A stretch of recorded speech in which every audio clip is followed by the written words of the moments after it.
संतांचा विश्वास संतांवरती आहे यामध्ये नवल नाही, चोरांचा विश्वास देखील संतांवरती होता यामध्ये मात्र नवले. पहा, एके ठिकाणी ज्या वेळेस देहूच्या ठिकाणी तुकोबराय जागराचा कार्यक्रम करून निघाले, परंतु देहूच्या ठिकाणी 14 चोरांचं टोळकं आलं. किती? इकडं आहे का या गावामध्ये चोर चोर? हा, थंडी वाजते काय? 14 चोरांचं टोळकं आलं. आता तुकोबराने सोय होती काय? दिन रजनी हाची धंदा गोविंदाचे पोवाडे, सतत सतत नामस्मरण चिंतन, सतत सतत नामस्मरण चिंतन. परंतु आपलं तसं नसतं महाराज. आपलं कधी मधी आधी मधी वेळ भेटन तेव्हा. आपल्या जीवनामध्ये दुःख आल्यानंतर आपल्या मुखातून भगवंताचं नाव येतं. परंतु साधू संतांच्या जीवनामध्ये दुःख असो सुख असो वेळ काळ कधीच पाहत नव्हते. रात्रन हे दिवस भगवंताचं नामस्मरण चिंतन करत होते. आणि त्या तुकोबरायांचा आवाज चोरांच्या कानावरती आला. चोरांच्या कानावरती आल्यानंतर 14 चोरापैकी एक चोराने तुकोबरायांना पाहिलं. तुकोबरायांना पाहिल्यानंतर तो चोर म्हणला, अरे गिराईक आलं गिराईक. हो गिराईक म्हणत होते. लय अवघड आहे आम्हाला तर महाराज कांबळे महाराज आपल्याला टाळ कुठे म्हणतात. गावोगावी बोंबलं थिंडतात. आता आम्हाला काय काम धंदा नाही का? जीवावर उदार होऊन फिरावं लागतं. कधी काय होईल सांगता येत नाही महाराज. ह्या क्षणाला आम्ही तो बोलतोय पण देव ना करो. लय अवघड आहे. माणसाला वाटतं महाराज लोक चांगली मजा आहे महाराजांची. आज एक गाव सकाळी एक गाव दुसरं संध्याकाळी गाव. एवढं सोपं नाही महाराज. सकाळ उठलं की प्रवास करावा लागतोय. उपाशी तापाशी प्रवास करावा लागतो. तिथं गेल्यानंतर 2-2.5 तास कीर्तन करावं लागतंय. एवढं सोपं नाही. तर चोर म्हणला, अरे गिराईक आलं गिराईक. आता गिराईक म्हटल्यानंतर बाकीच्या चोरांनी वळून पाहिलं, अरे नक्की कुठलं गिराईक आहे. आता दुसऱ्या चोरांनी पाहिलं. तो म्हटलं हे गिराईक. अरे हे आमच्या गावाचं तुकोबरा आहे. अरे याला खायचे वांदे. आता तुकोबराय मला सांगा एवढे गरीब होते का? या समाजामध्ये अशी लोक आहेत. भरपूर श्रीमंत आहे, भरपूर पैसे, सगळं काही आहे. गावामध्ये कोट्याचा बंगला आहे. परंतु त्याच गावामध्ये जर का सप्ताह बसला, सप्ताह असेल ना, पटकन खिशामध्ये हात घालून वर्गणी देत नाही. एवढी उदार आहेत. ज्या देवाने आपल्याला दिले ना त्या देवासाठी काहीतरी दान केलं पाहिजे. सगळ्यात महत्वाचं आपण दान करणारे कोण? त्याच देवाने आपल्याला सगळं दिलंय. म्हणून सप्ताहाला प्रत्येकाने फुल न फुलाची पाकळी कवायना दिली पाहिजे. नाही तर कधी कधी काय होतं आपल्या थेऊरला माहिती का महाराज, जेवणाची पंगत असेल तर 1000-1500 पब्लिक गोळा होते आणि कीर्तनाला 500-600. एवढं अवघड आहे. आता दुसऱ्या चोरांनी पाहिलं. ते म्हटलं, अरे ते तुकोबरे आमच्या गावचे तुकोबरे आहे. अरे याला खायचे वांदे आणि हे काय ह्याच्याकडे काय आपल्याला भेटणार आहे. आता असं म्हटल्यानंतर तिसऱ्या चोराने पाहिलं. तो म्हटला, अरे तुला माहितीये का पूर्वी तुकोबरे चाकणच्या बाजारामध्ये जात होते. तुमच्याकडे कुठला बाजार आहे? हा जाता ना का यांना पाठवता? हे तुकोबरे पूर्वी चाकणच्या बाजारामध्ये जात होते. परंतु चाकणच्या बाजारामध्ये जात असताना एका आजीबाईने तुकोबरायांना 1 किलो तेल आणायला सांगितलं. परंतु नवलाची गोष्ट एवढी झाली की ते 1 किलो तेल आजीबाईचं 6 महिने संपलंच नाही. मग त्या चोराने सांगितले, विचार कर 1 किलो तेल साधू संतांचा स्पर्श झाल्यानंतर ते तेल 6 महिने गेले. आपल्याला किती लिटरचा डबा लागतो? भाजी बघितली तर भाजी दिसत नाही, पण ती तेलच दिसते. खाऊ का नको असा प्रश्न येतोय महाराज. मग त्या चोराने सांगितलं, ज्या आजीबाईने 1 किलो तेल सांगितलं आणायला, तर ते तेल साधू संतांचा स्पर्श झाल्यामुळं 6 महिने आजीबाईचं तेल संपलं नाही. मग विचार कर, अरे तुकोबरायांजवळ जरी काही द्यायला नसलं ना, तर तुकोबरायांना आपण जर आपल्या बरोबर चोरी करायला घेऊन गेलो, एखाद्या गाठोड्याला जर स्पर्श झाला, आयुष्याचं सोनं होईल ना. आता असा विचार केल्यानंतर 14 चोर तुकोबरायांच्या जवळ जाऊन उभे राहिले आणि तुकोबरायाने सांगितलं, तुकोबराय तुम्हाला आज आमच्या बरोबर चोरी करायला यावं लागणार म्हणजे लागणार. आता ते तुकोबराय संत होते, आपल्यासारखे का? कीर्तन संपल्यानंतर घरी जाताना रस्त्यावरती 100ची 500ची जर नोट दिसली तो पटकन आपण इकडं बघतोय आणि पटकन वागतोय. तुकोबरायांना सांगितलं, तुकोबराय तुम्हाला आमच्या बरोबर चोरी करायला यावं लागेल. आता तुकोबराय म्हणले, अरे आयुष्यभर कधी कुणाच्या दारामधली सुतुळी जरी पडली ना, सुतुळीचा तोडा पडला ना, तरी कधी उचलून घेतला नाही आणि तुमच्या बरोबर चोरी करायला मी कसं येणार? त्यावेळेस पुन्हा चोर म्हणू लागले, नाही तुकोबराय तुम्हाला आमच्या बरोबर चोरी करायला यावं लागणार म्हणजे लागणारच. आता पुढं आलं की काम करावंच लागतं. आता लागणारच म्हटल्यानंतर तुकोबरायांना वाटलं, अरे यांना देवाने जर पाठवलं असेल तर आपल्याला यांच्या बरोबर चोरी करायला जावं लागणार म्हणजे लागणार. कारण आले देवाजीचे म्हणा तेथे कोणाचे चालेना, आले देवाजीचे म्हणा तेथे कोणाचे चालेना. अरे देवाने जर यांना पाठवलं असेल तर मला यांच्या बरोबर चोरी करायला जावं लागणार म्हणजे लागणार. परंतु तुकोबराने सांगितलं, माझी एक अट आहे. काय? मला पहाटे 4 वाजल्यानंतर काकडा करायची सवय. जोपर्यंत 4 वाजत नाही तोपर्यंत तुमच्या बरोबर मी चोरी करेल, परंतु 4 वाजल्यानंतर मी काकडा सुरुवात करेल. आता सगळं सांगितल्याप्रमाणे ठरल्याप्रमाणे गेले. ज्या घरी तुकोबराय चोरी करायला जाणार होते तिथं गेल्यानंतर पुन्हा चोरांनी विचार केला आणि चोरांनी तुकोबरायने सांगितलं, तुकोबराय आज अख्खी चोरी तुम्ही एकट्यानेच करायची, आम्ही काही येणार नाही. आता असं सांगितल्यानंतर तुकोबरायांना आतमध्ये चोरी करण्यासाठी पाठवलं. आता आतमध्ये गेल्यानंतर तुकोबरायाने सांगितलं, तुकोबराय जेवढं काही जड असेल तेवढं बाहेर टाक.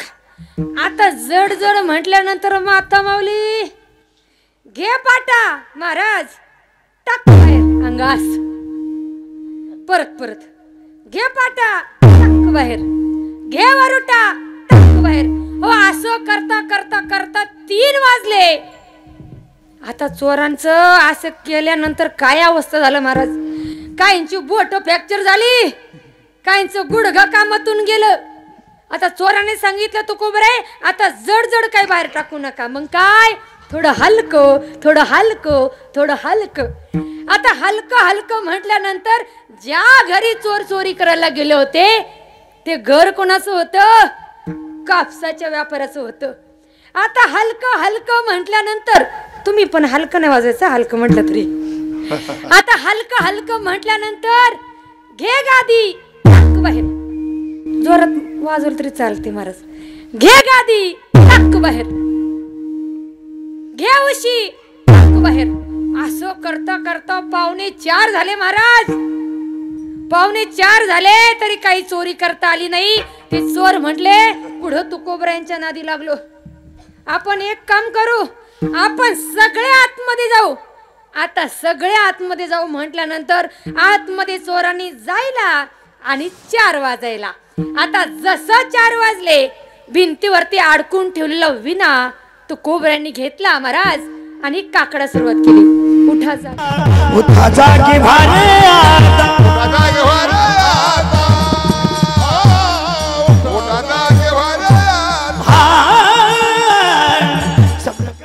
एकदा का तुकोबरायांनी काकडा चालू केला. काय झालं असेल? माता माऊली आता परत आजी झोपली का काय? आता मला वाटलंच होतं परत सगळ्या मागे बघणार, कुणी झोपलं नाही. इकडे बघा, जागे व्हा फक्त. काय झालं? घर मालक उठला ना. आता घर मालक उठल्यानंतर कानावरती काकड्याचा आवाज येतोय. उठल्यानंतर साक्षात देव घरामध्ये तुकोबरायांना पाहिलं आणि तुकोबरायांना पाहिल्यानंतर त्या घर मालकाला एवढा आनंद झाला. घर मालक तुकोबरायांच्या जवळ गेले आणि तुकोबरायांना म्हटले, अहो तुकोबराय तुम्ही साक्षात आमच्या घरामध्ये, देव घरामध्ये साक्षात कशासाठी आला? तर काकडा करताय. परंतु मला सांगा तुकोबराय, तुम्ही काकडा करताय खरं, पण तुम्ही काकड्याला एकटंच आलं का? आता एकटंच म्हटल्यानंतर तुकोबराने माग वळून बघितलं. माग कोण होत? अहो चोर होते, आता चोरांना वाटलं आम्ही टाळकरी नाही चोर आहेत असं सांगितल्यानंतर मार खावा लागेल. गपचिप तुकोबरायांच्या पाठीमागे उभे राहिले आणि काकडा म्हटलं सगळं काय झालं.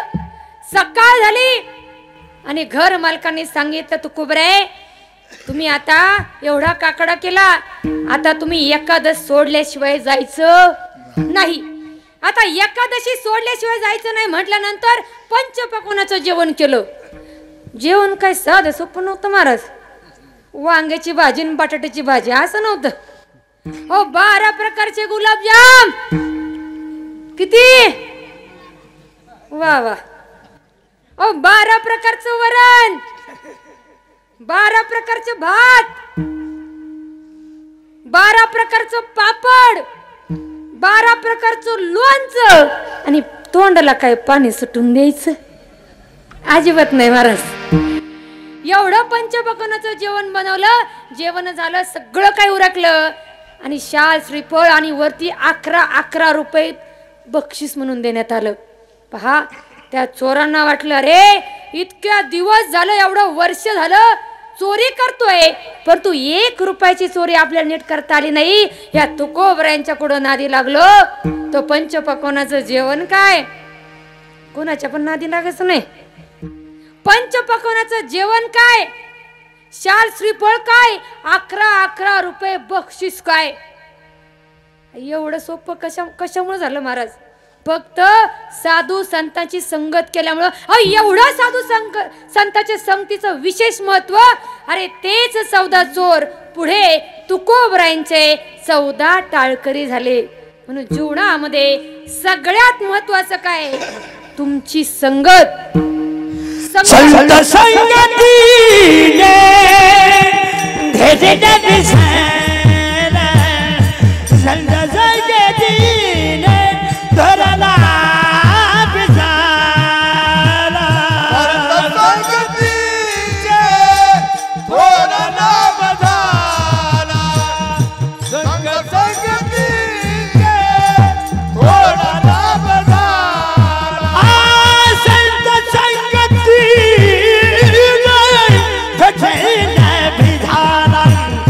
संत संगतीने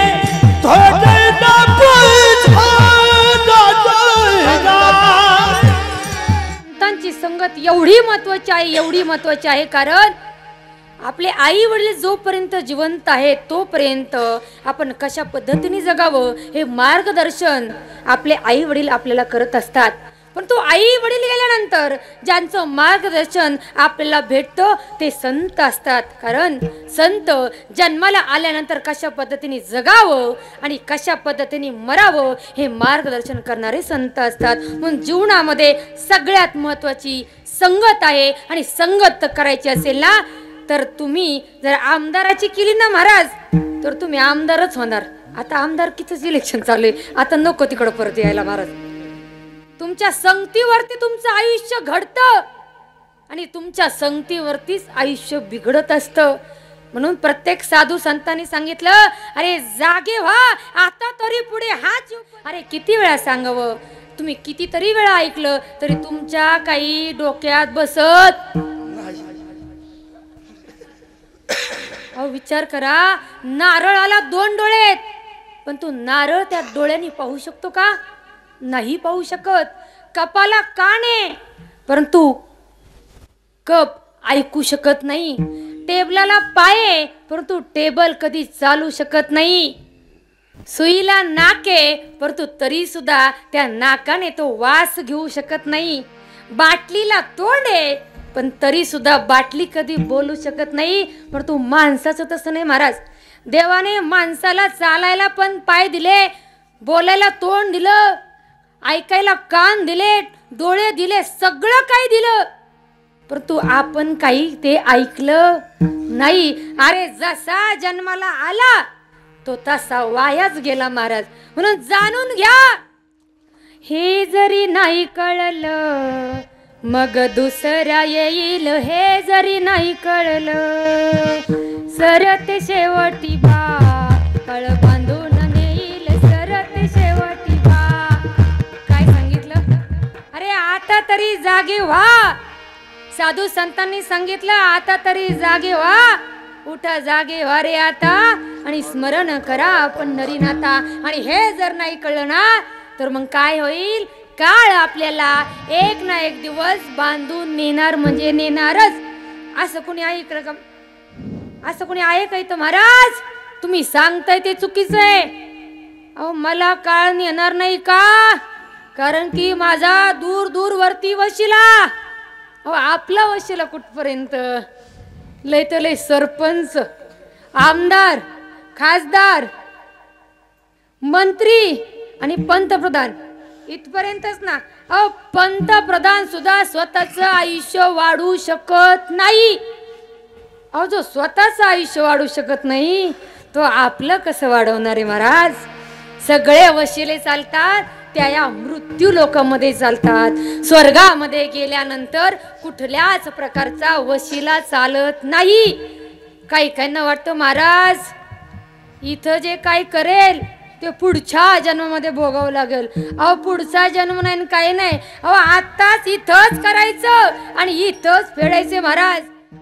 केले कर्म झाले तेच भोग आले आणि उपजले मेले ऐसे किती. पहा जसं तुम्ही कर्म कराल त्याच पद्धतीने त्याच प्रकारची फेड तुम्हाला करावी लागतेच. आपल्याला वाटतं महाराज आपण पाप करताना आपल्याला कुणी बघत नाही. या मृत्यू लोकामधला मनुष्य तुमच्याकडे बघत जर नसेल ना, परंतु वरती तो भगवान परमात्मा आहे ना. तुम्ही किती पाप करताय, किती शेजाराचे बांध करताय, किती आई वडिलांना त्रास देताय, किती बहिणीला त्रास देताय, किती भावाला त्रास देतायत ना, हे सगळं काही बघणारा भगवान परमात्मा आहे. सुटका कुणालाच नाही. म्हणून ज्याने त्याने ठरवायचं आपल्याला जन्म भेटल्यानंतर. जन्म भेटल्यानंतर जगायचं कसं हे आपल्या हातामध्ये, परंतु किती वर्ष जगायचं हे मात्र आपल्या हातामध्ये नाही. एखादा विमानातून जाताना प्रवास करताना खाली जर पडला तो विमानातून पडलेला व्यक्ती वाचतोय महाराज का? त्याचं कर्म, त्याचं पुण्य कर्म. आणि एखादा सायकलीवरून चाललाय ना आणि तो सायकलीवरून जात असताना पडला ना तर तरी सुद्धा त्याचा मृत्यू होतोय का? ज्याचं जसं कर्म असेल तरच त्याच पद्धतीची फेड त्या व्यक्तीला करावं लागते. म्हणून चांगलं जगा माऊली, चांगल्या पद्धतीचे जीवन जगा. जीवनामध्ये नाही तुम्हाला पैसा कमवता आला ना तरी चालेल. पहा पैशाने पैसा नाही जोडता आला तरी चालेल, परंतु माणसं जोडण्याचा प्रयत्न करा. परंतु पहा तुमच्याकडे किती पैसा असू द्या, शेवटच्या वेळेस खांद्यावरती पैसा तुम्हाला नेणार आहे का? अहो माणसाचीच गरज आहे महाराज. असा विचारच करू नका अरे माझ्याकडे प्रॉपर्टी पैसा आहे सगळं काही आहे, जीवनामध्ये मला कुणाचीच गरज लागणार नाही. अहो असं कधीच होऊ शकत नाही.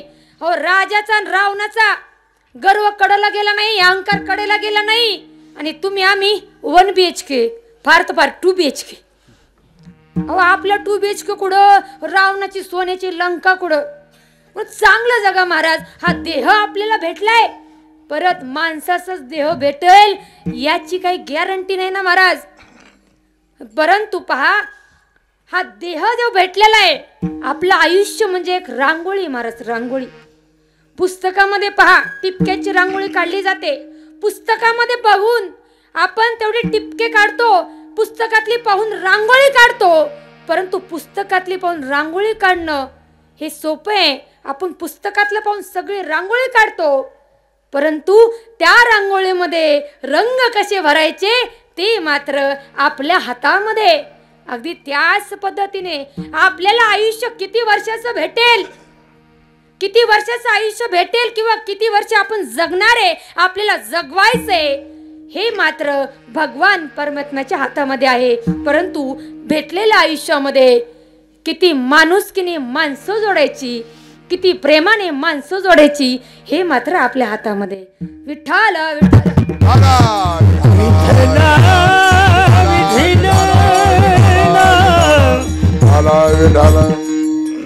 कलियुगामध्ये अशी अवस्था झाली कांबळे महाराज, माणूस माणसामध्ये राहिला नाही. प्रत्येकाला अहंकार, प्रत्येकाला लोभ, सौंदर्याचा, सत्तेचा, संपत्तीचा. अहो त्याचं सोडा, सगळ्यात मोठा अहंकार. राजकारण फक्त नावाला बदनामे. खरं राजकारण सांगूया, व्यासपीठावरती बोलते महाराज, राग येऊन देऊ नका. खरा अहंकार आणि खरी स्पर्धा या परमार्थ क्षेत्रामध्ये जास्त झाली महाराज. अहो एखाद्याने सुंदर, आमचे महाराज किती सुंदर गायन करतात. मला खरंच महाराज असं वाटलं की माझं कीर्तन बंद करा, तुमचंच गायन ऐकावं. एखाद्याने एवढं सुंदर गायन केलं, कौतुक करा ना. अहो एवढा पक्वास सुंदर वाजवतात महाराज. हे पक्वास वाजायला शिकण्यासाठी 12 वर्ष शिकावं लागतं, तप करावं लागतात. तेव्हा पहा, या मुखातून, सजीवाच्या मुखातून बोलणं सोपं आहे, परंतु निर्जीव कातड्यामधून बोल काढणं खूप अवघड आहे महाराज. म्हणून कौतुक करत जा, कौतुक करत जा. परंतु आपल्याला हेच आवडत नाही. अरे दुसऱ्याला जर आपल्याला आपण चांगलं म्हटलं ना, तर देव आपलं चांगलं करत असतो. कधी विचार करायचा, असं कधी विचार करायचा नाही माऊली. शेजाऱ्याचं कधी वाटोळ होईन असं विचार नाही करायचा. आपण ज्या वेळेस असा विचार करू ना, शेजाऱ्याचं कधी वाटोळ होईन, अरे त्याचं वाटोळ व्हायच्या अगोदर आपलं वाटोळ होते. म्हणून कधी चांगला विचार करा, माणुसकीने जगा, कुठला अंतकरणामध्ये लोभ ठेवू नका. एके ठिकाणी अडाणी बहिणाबाई सांगतात, माणसा माणसा कधी होशील माणूस, माणसा माणसा कधी होशील माणूस, आणि लोभापायी झाला माणसाचा कानूस, लोभापायी झाला माणसाचा कानूस. चांगला माणूस होऊन जगा. काही करायची गरज नाही. पंढरपूरची वारी करू नका, आळंदीची वारी केली नाही ना तरी चालेल. फक्त आणि फक्त या कीर्तनातून, प्रवचनातून, भारुडातून, अभंगातून प्रत्येकाला, प्रत्येक संताला आपल्यामध्ये काय तयार करायचं आहे, एक चांगला माणूस तयार करण्याचा त्यांनी प्रयत्न केला. परंतु आपण झालो का माणूस? अहो जनावरांमध्ये सुद्धा माणुसकी आहे, परंतु माणसामध्ये माणुसकी हरवली महाराज. आज अशी परिस्थिती झाली, अहो एका घरामध्ये माणसं राहतात एकत्र, परंतु एकमेकांशी बोलत नाही. काही जाळायचे ते एकत्र कुटुंब, काय जाळायचंय? अहो नावापुरतं राहू नका. अहो वागा चांगलं तुम्ही. पहा, पूर्वी एकत्र कुटुंब होते महाराज, परंतु आता हम दो आणि हमारे दो, आणि म्हातारा म्हातारी फेक दो, असं झालंय महाराज. अरे कुटुंब वाटून घेण्यापेक्षा, कुटुंबामध्ये कुटुंब विभक्त होण्यापेक्षा, वाटून घेण्यापेक्षा वाटून घ्यायचंच ना, तर घरामधलं काम वाटून घ्या ना, काय प्रॉब्लेम आहे? परंतु ज्याला त्याला फक्त स्वतंत्र पाहिजे, माझं पाहिजे, माझं माझं माझं माझं म्हणतो आपण. अरे जे माझं माझं म्हणत असताना विचार करा, आपण बरोबर काय घेऊन जाणार आहे? किती प्रॉपर्टी कमा, अहो सुतळीचा धागा सुद्धा मनुष्य बरोबर घेऊन जाऊ शकत नाही. अहो जन्माला येताना सुद्धा रिकाम्या हातानेच आलाय, आणि जाताना सुद्धा रिकाम्या हातानेच जाणार आहे. आणि हे सांगण्याचं कार्य हे हित कोण करतं? तर संत करतात, अभंग. माझे